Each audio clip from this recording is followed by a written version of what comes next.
Welcome back in, everybody. It's another edition of the First and Orange podcast. Parker Gabriel here, Luca Evans there. Denver Post, Broncos beat reporters. Luca, we haven't actually seen each other in like 10 days, a week, something like that. 10 days. Yeah, It's been a yeah. long time. It's very strange this time of year. I know. Yeah, which is great. I see you daily. More than my own family at this point. So, yeah. But you're I think couple of days removed now from London. Have you dodged the jet lag? Back over the pond. How are we feeling? Mostly, I think. Hard to tell how much of it is jet lag and how much of it is, young kid. Uh, But Right. no, it was fine actually. The travel back is usually better because you're gaining the time back. Like the Broncos, who they didn't take off from Stansted like well north of London, I think until maybe like 10:30 or 11 on Sunday night after the game. But then they landed before 1 a.m. It's like, oh, that's just like playing the Chargers on, in the late window or whatever in terms of when you actually get home. Difference obviously being that it's a 9.5 hour flight. So they got back winners just barely. It was an interesting week in London. We can talk a little bit about that if you want, but obviously Yeah. it culminated in a win that nearly wasn't against a very bad Jets team that played very bad. God, that was I was watching here from Denver, and not a confidence inspiring win whatsoever. Before we get to that, let's hear your back in the old, people always talk about your rose and your thorn of the day. So let's Oh let's yeah. let's let's let's let's ask your rose and your thorn of the London trip. Give us a couple highlights and a couple lowlights. Yeah, I mean, obviously one rose is it's just an incredible city. Like it's it's one of the great cities of the world. I haven't seen the whole world obviously, but it's just you walk down a block, any given block, and you hear a bunch of different languages. There's history, there's modern stuff too. Just it has literally everything. Food's amazing, all of that. So that's all well and good. Um Another rose. I mean, it was pretty cool. Their setup for the week was not perfect for anybody. That's what happens when you travel over the Right. ocean. But it was pretty cool. The first 2 days, it was scheduled to be all 3 days. The first 2 days, they practiced at Tottenham's training facility, Mm-hmm. which, as you might imagine, as a European soccer power, is immaculate. Yeah. It's Yeah. really cool. The training facility itself. They've got an indoor, which the Broncos did not use. The weather was great. That would be another rose. We got Mm. almost no rain for a whole week in Wow, that's England. crazy. That's Yeah, which is crazy. like didn't seem right. It was like, am I Yeah. getting Yeah. Yeah. here? But they have I don't at the Tottenham training grounds. There's a modern headquarters building, a small slice of which we got to use as sort of like a media workroom area, Mm. and then the rest of it, it's just 15, 20 full size fields that are just immaculate. Like the grass is cut to like a quarter of an inch. There's not a blade out of place. There's literally guys out there like combing Damn. on fields and stuff. Like it's really wild. So it was cool just to like get to see that, go through the gates, spend some time there.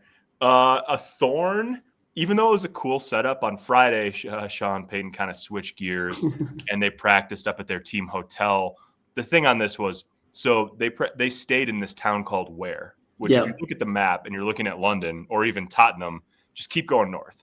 And then when all the rest of the city stops, keep going north some more from there. Like it's way out there. It's not halfway to Birmingham, but it feels like it basically. Yep. And so they're up there, they're staying up there, and there's a field up there. You've probably seen now you've seen the photos from the Broncos too, but Sure.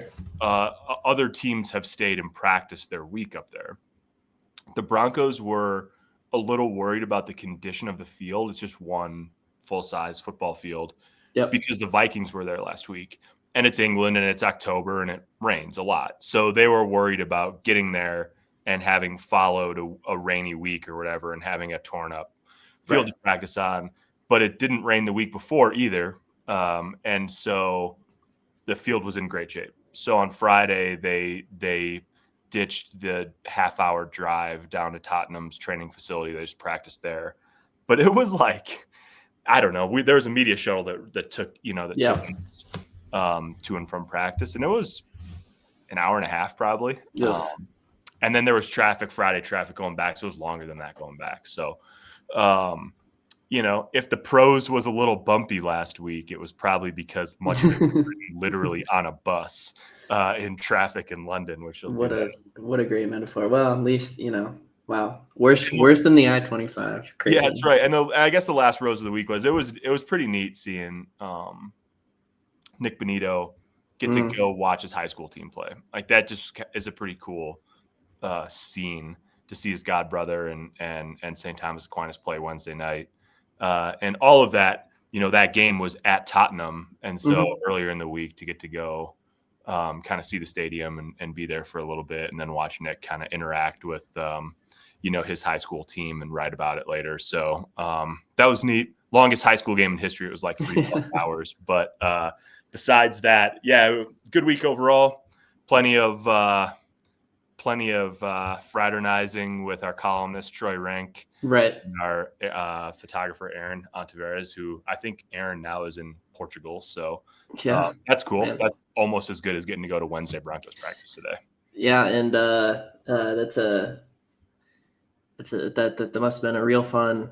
For our listeners at home, Parker and Troy and Aaron were in an Airbnb for the entire time in London. So just back to the college days. Yeah. Constant fighting, just bickering, brawling like good English lads. Exactly. Well, let's jump into this Jets. Speaking of brawling, win. Yeah.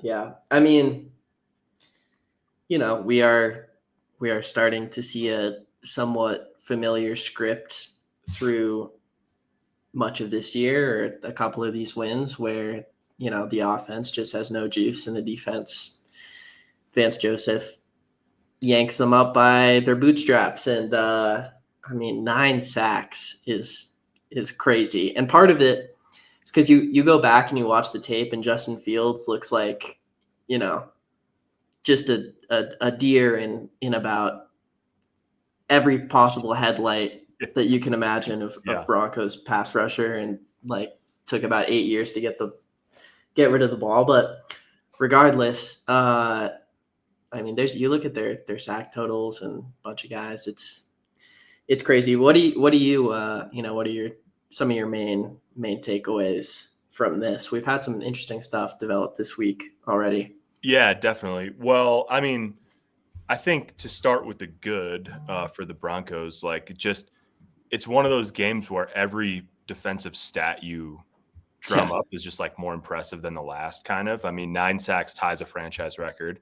82 yards allowed is one of only 6 in franchise history since the merger, at least, where they've given up less than 100 total yards of offense in a game. -10 net passing yards, fewest in franchise hiry. Like it just goes on and on and on. 8 guys that are in on part of a sack. Just however you want to, draw it up. They didn't run a single snap from the red zone. They were 2 of 15. I think it's third or fourth time this year, Luca, that they've given up 2 or fewer third down conversions for a game. Yeah.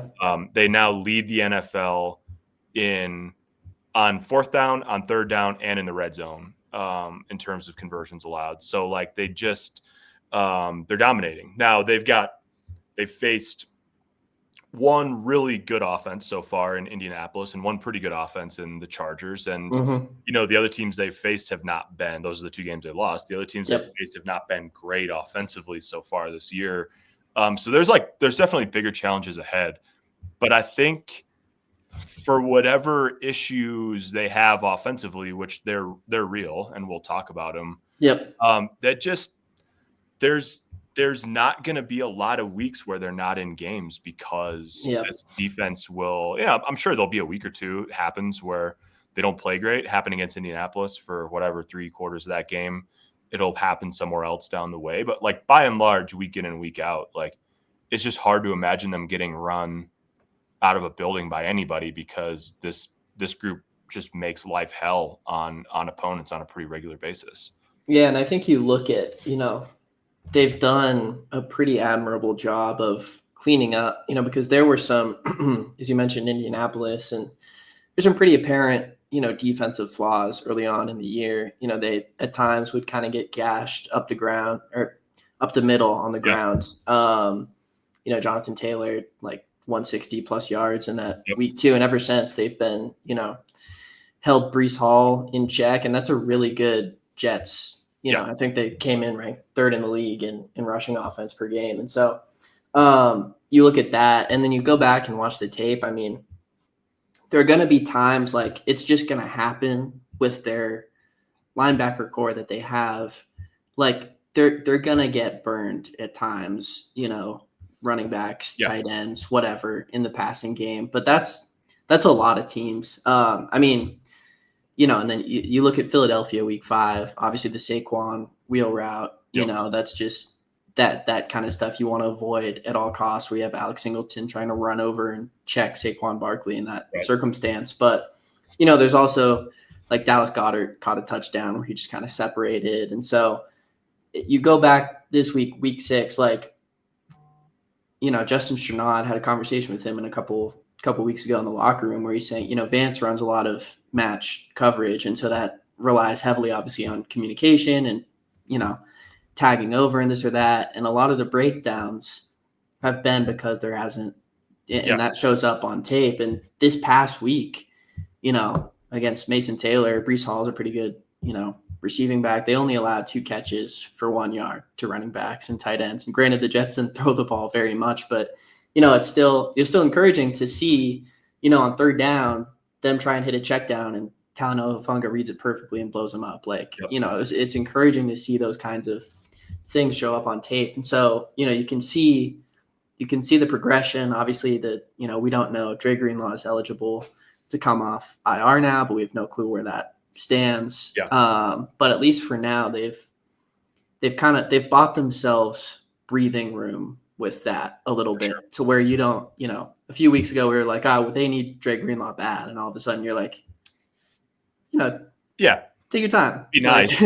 Be nice. Yeah. They need him at some point. Himself. But, I think it's interesting too. Like they've done, I was talking to a scout, this was last year, and he told me that one of the things about Vance is that he does a good job of hiding deficiencies at inside linebacker. Now, obviously, down the stretch last year, they struggled some in that department. It wasn't just, Singleton and Strnad, it was the safeties too, and just, playing good offenses. And so the thing about like Saquon Barkley coming out of the backfield is I don't think this is not a knock on Alex Singleton or Justin Strnad or any other inside linebacker. Like you are trying to mitigate damage. Like you are trying to give yourself the best possible chance and then still understanding that like that guy's an all pro.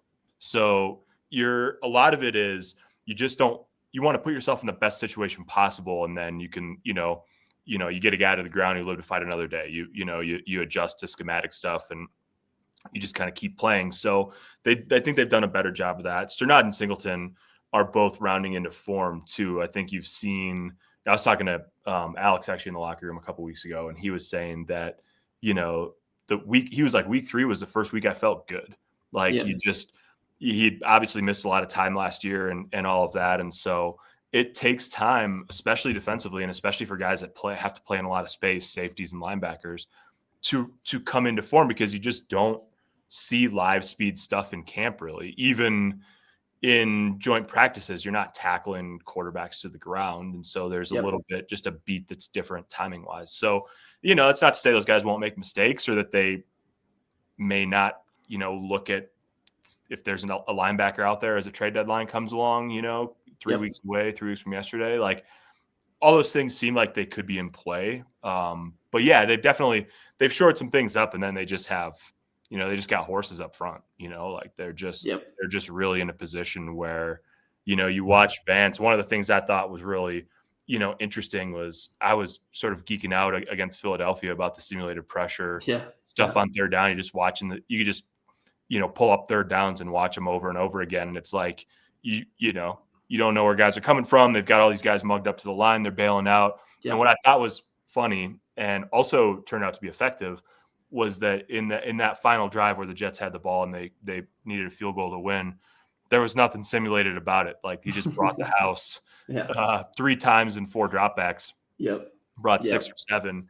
And that's the other thing about having a lot of simulated pressures, right? Is then you can just give the same look and bring everybody. And so Yep. they sacked him twice in that span. And there was a 7-yard completion on, funny enough, the one time they didn't bring the house and backed out and played zone behind it. So just like Vance, I think like he's obviously in a great rhythm calling plays. He knows his guys can win. He's not afraid to leave, corners playing in coverage on the back end. And that just really like, the whole bag is open at this point. Like he can pretty much call whatever he wants, whenever he wants.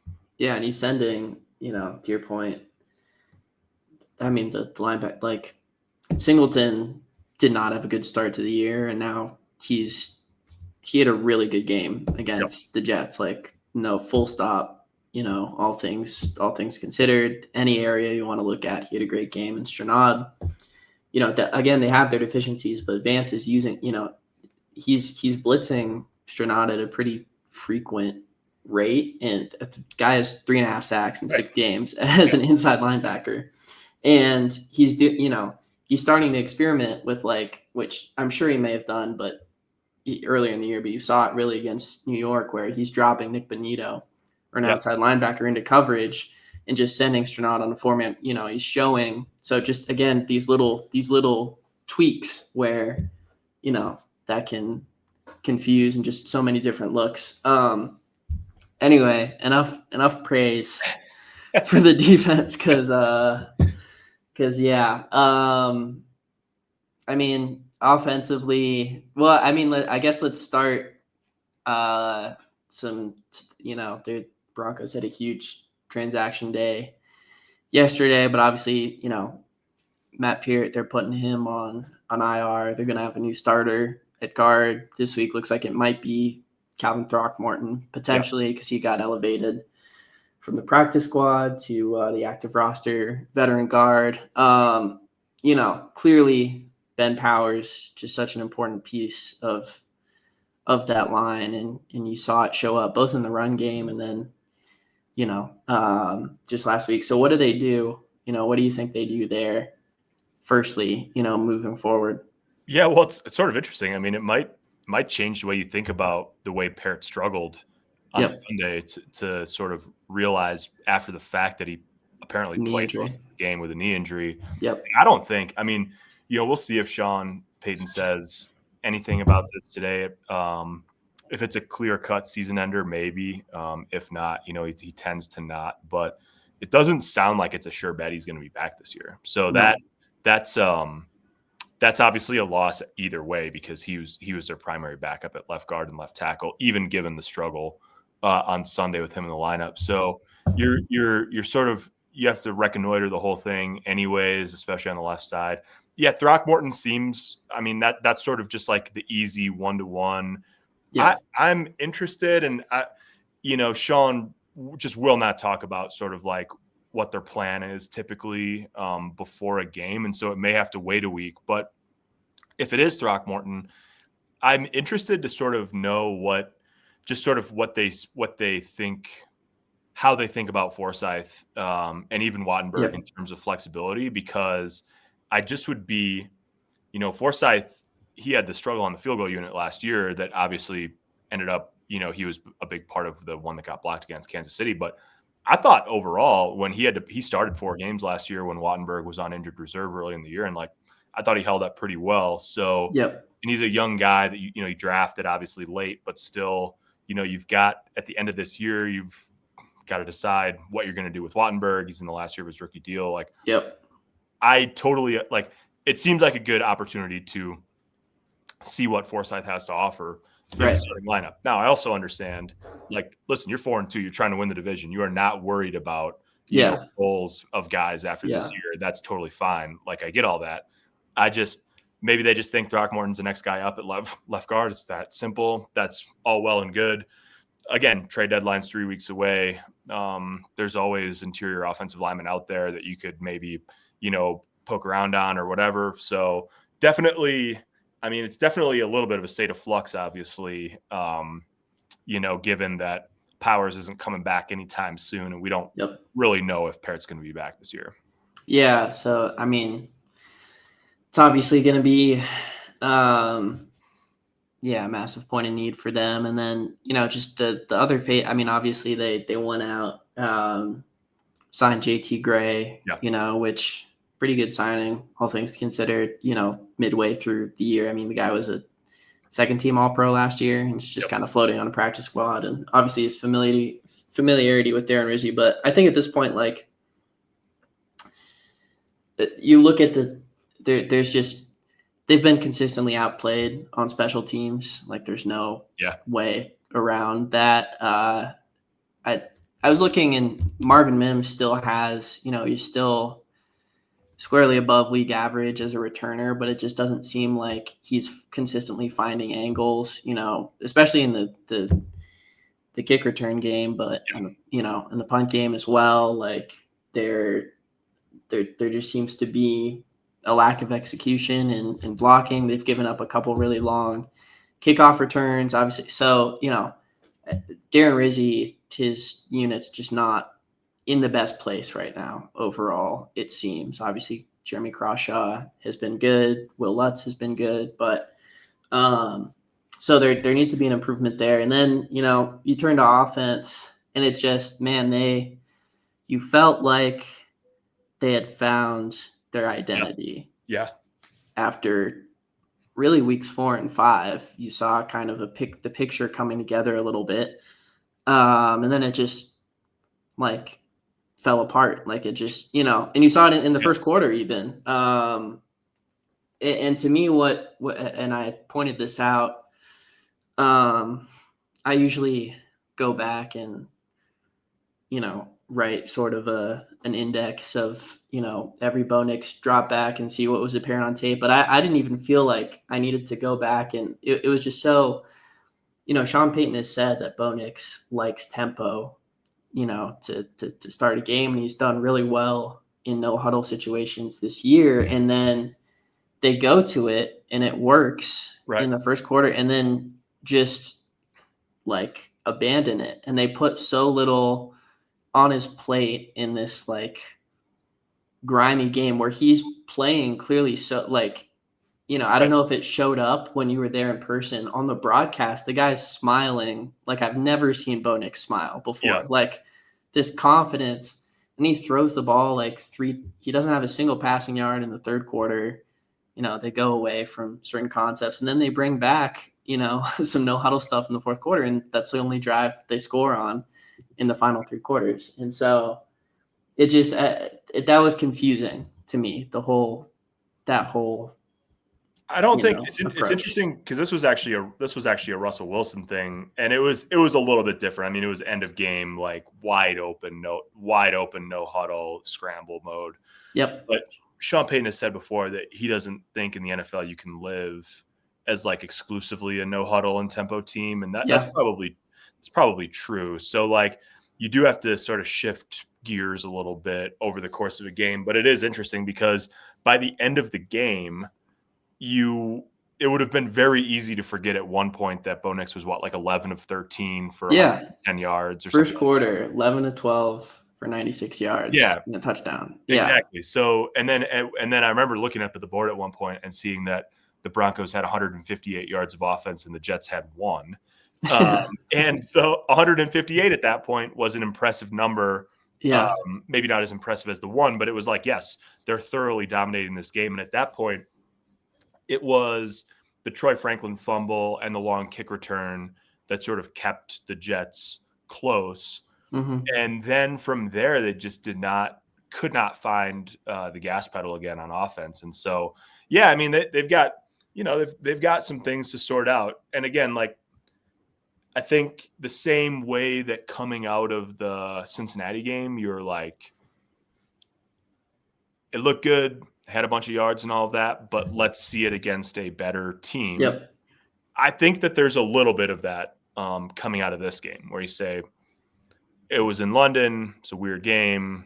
They're in transition on the offensive line. You got a left guard apparently playing hurt. Like, it was bad, and they've got things to figure out. They've got questions to answer for sure. I'm not quite sure it's like a panic button situation, Yep. but it's a little bit troublesome that it's like mostly stuff that we've seen before. Yep. Can't get the run going. You've got way more dropbacks than rushing attempts, even when you're winning a game. The rotation, people keep asking me about the how much they're rotating backs. And, Yep. so much was made of the sort of series by series thing. And then there's like And they stopped. there's a drive in the second quarter where it's Dobbins on first down and Harvey on second down and Jaleel on third down. And you're like, Yep. okay, well, Well, if you're getting 8 yards of play, like, sure, go for it. But I don't know. It's a very interesting. They're just kind of in an interesting spot. I don't quite know what to make of them offensively.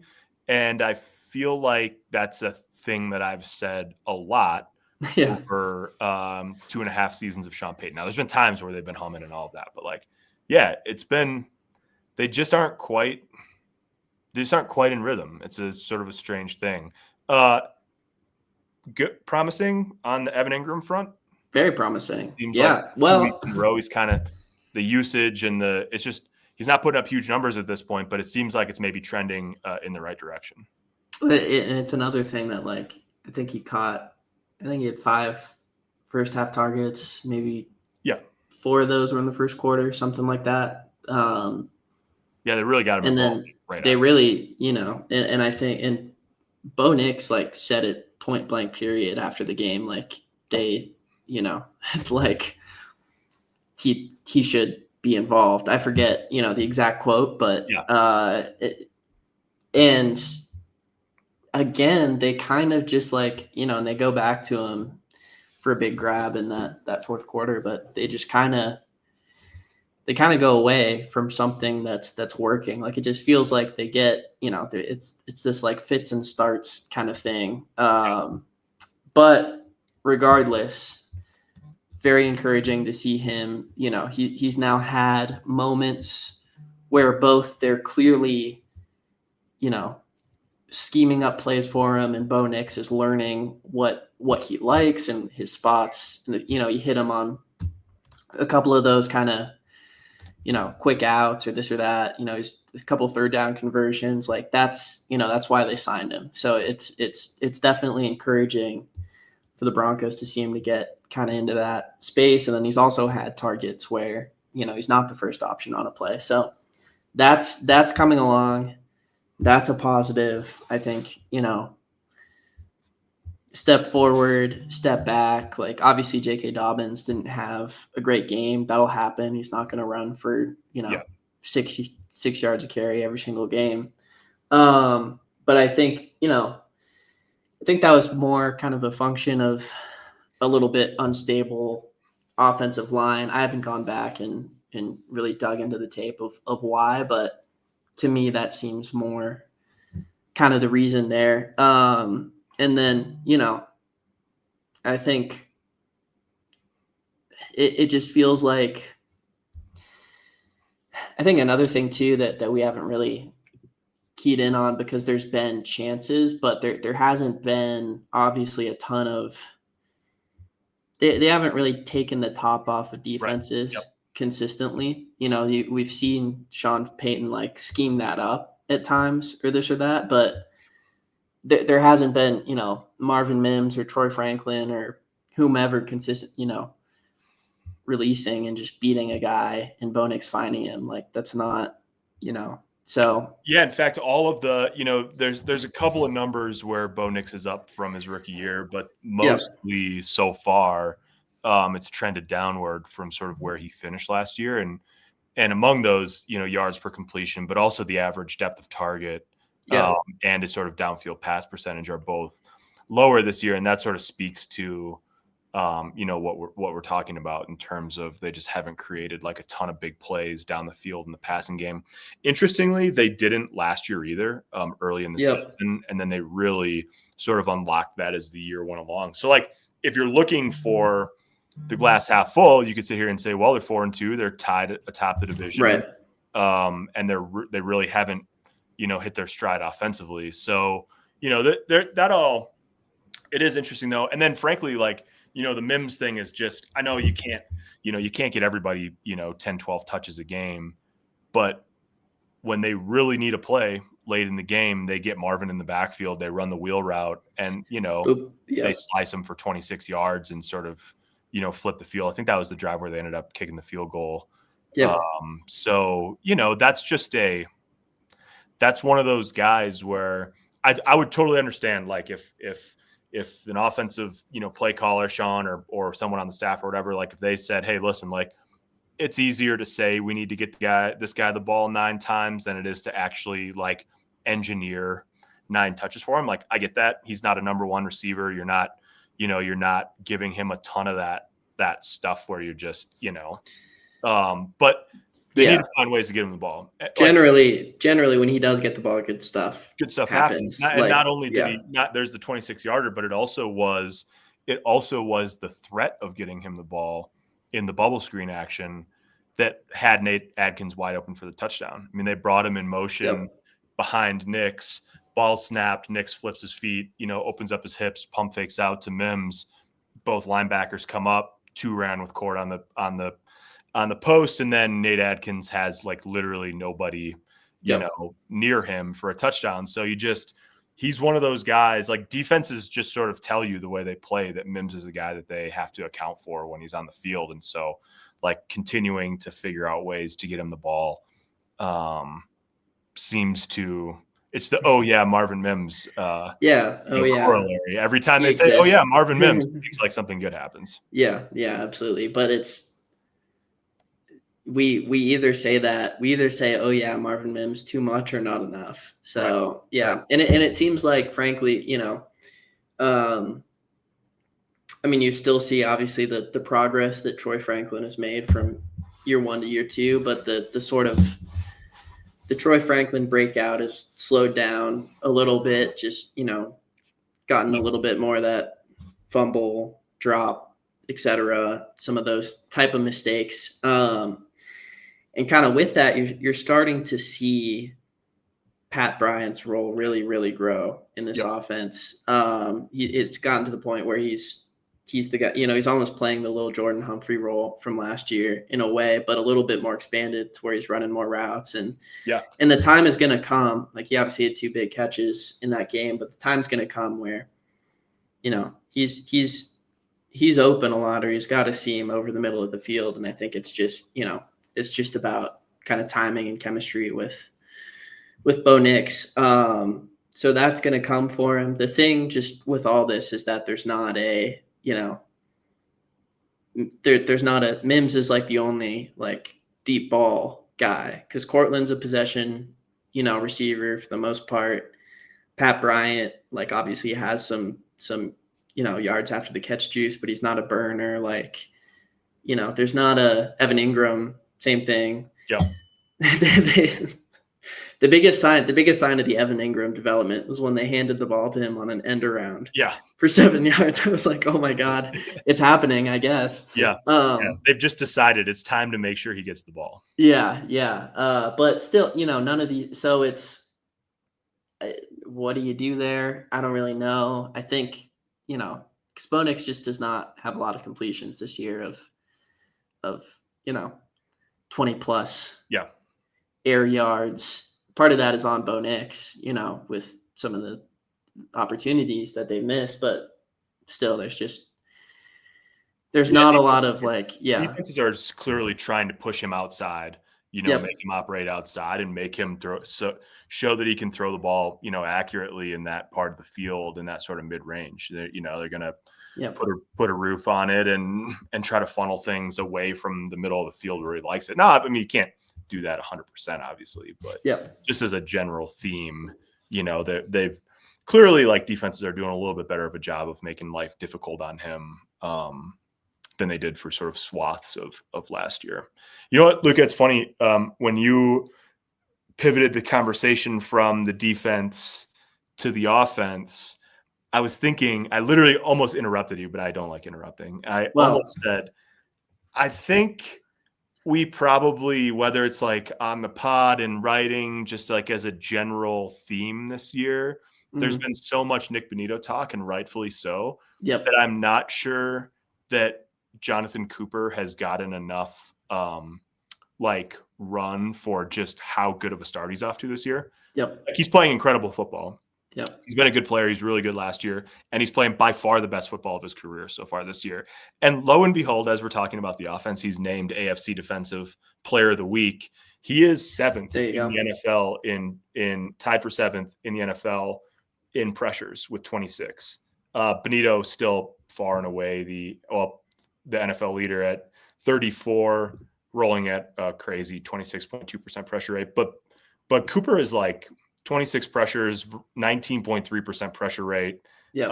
He's just like, he's playing at a level that's borderline elite for the position. And he's also just playing against the early front runner for Defensive Player of the Year. And for all the talk about deserved talk about Mr. Nick Benito's get off, Jonathan Cooper is the fastest get off, average get off of any of those top guys so far this year. So it's just unreal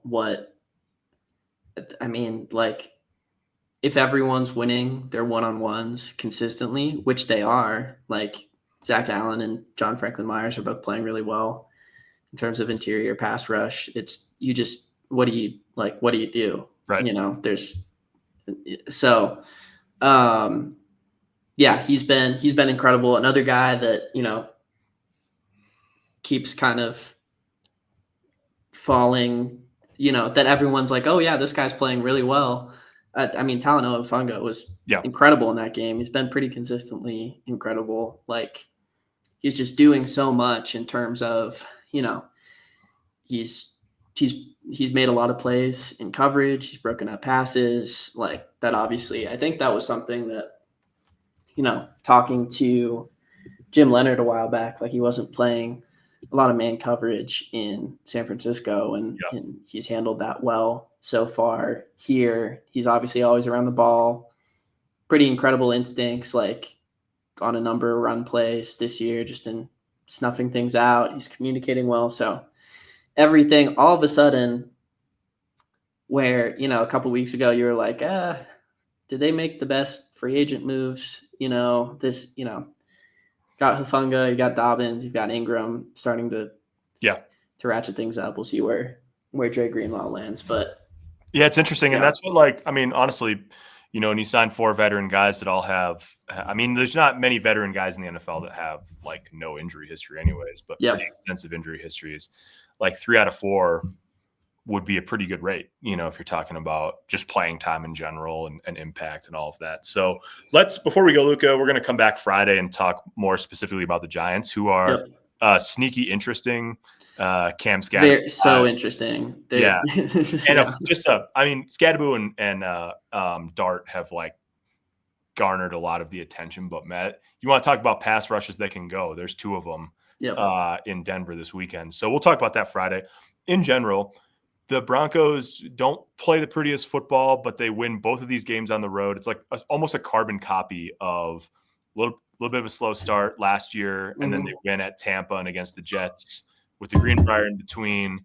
This year, they're 2-2 and maybe miss an opportunity here and there, and then they go and they beat Philly, and then week in London beat the Jets. So they're 4-2. They're tied with the Chargers. Kansas City looks really good the last couple of weeks, so they haven't gone anywhere. But clearly now you come into a stretch where they're playing 4 out of the next 5 at home. They've got some rest advantage coming up. The Giants and Cowboys the next 2 Sundays, then the short rest into that game in early November against the Raiders. But then they have like the mini bye, Kansas City, and then the actual bye week. They play 1 game in like a 23-day stretch. So you've got this advantageous but certainly not easy stretch of the calendar coming up, and a lot of time at home. It's this is kind of haymaking time, isn't it? Sean Payton likes to say that those teams that end up 10 plus wins, 11, 12 wins, win a division, there's always that 4 or 5 game winning streak seemingly in there. They're sitting at 3 now. They'll probably be favored the next 2 weeks at home. And then they've got the Raiders. Like, this is that time. This looks like the moment, kind of. And you can sense that they feel that too, just in terms of the sense of urgency around like what they're doing, transactions now. Just, signing JT Gray, they bring in 4 offensive linemen for, not that that's, not uncommon when you're trying to fill a position in need, but they bring in 4 offensive linemen for a tryout the other day. Like, clearly, what holes do we have right now? How do we fix them as quickly as possible? Like, I think you get that sense. Even, Treylon Burks coming in on a visit, like, is another guy who can potentially, I don't know, but who could potentially be a weapon for them over the middle of the field. You're going to kick the tires on anybody that you think can help in any capacity, basically. Yeah, so I think it'll be interesting to see if they evaluate any trades or whatnot, as you mentioned, with the deadline a few weeks away. But yeah, I think you get that sense too, and you're almost. I mean, we said that 4-2 would feel pretty good. 6 weeks into the year, with kind of the standard or the expectations that they've set for themselves, and regardless of how it's come, couple really ugly wins, one signature win, couple, however you want to define it, either ugly or good losses that could have easily been like, regardless of how it's come, they're sitting in this spot. They're a good football team. I don't know where on the spectrum of good to great, but we'll find out. I think you're looking at this stretch of so that they've got the Giants, the Cowboys at home, then they go to Houston, and then they have the short week at home against Las Vegas Thursday night. Yep. So those 4 games, I mean, you might be favored in all 4 of them, maybe not against Houston on the road. The two best defenses in the NFL at this point, arguably, with those 2 teams. But Sean talks sort of about chunking up the season into quarters, and if you look at this sort of 4-game stretch, I mean, if you get 3 out of it, you're talking 7-3 type of situation and all of that. I think they should get 3. I think when you look at, and if you want to win the division, like, that's probably what you're talking about, right? Yeah. Is like 3 out of 4, and then you're 7-3, hosting Kansas City, who probably is somewhere in the same neighborhood in mid-November. I mean, you're talking about it really being on in terms of the division and some really big games in the second half of the season. So obviously there's a long way to go. You're always a brilliant afternoon or a really bad afternoon away from the whole thing feeling different. But I think you go back to, that's what changed the whole complexion of this part of the calendar, was winning in Philadelphia. Like, that just regardless of what that win ends up looking like whatever the Eagles do the rest of the year, obviously they got hammered by the Giants the week after losing to the Broncos, but that winning that game and sort of, you could think of it as making good for one of the losses where they were leading to the end, and then getting out of London with a win. Like, you just, what do they say? They don't ask how, they just ask how many. Exactly. And the Broncos have plenty of stuff they got to clean up, but they're also sitting in pretty good shape right now through 6 weeks. Yeah, we'll see where this next stretch leads us, but yeah, let's call it there. It's a lot of time at home coming up. Yeah, it is. Weeks. We got that a lot of time at home. Yeah, thank goodness for them. Yeah, and for you. Yeah, that's right. Yeah. It'll be great all around. That's Luca. I'm Parker. Thanks for watching. Thanks for listening. We'll be back Friday to talk about the Giants. Read all the latest about the Broncos, denverpost.com/Broncos. Thanks for watching. Thanks for listening. We will talk to you soon.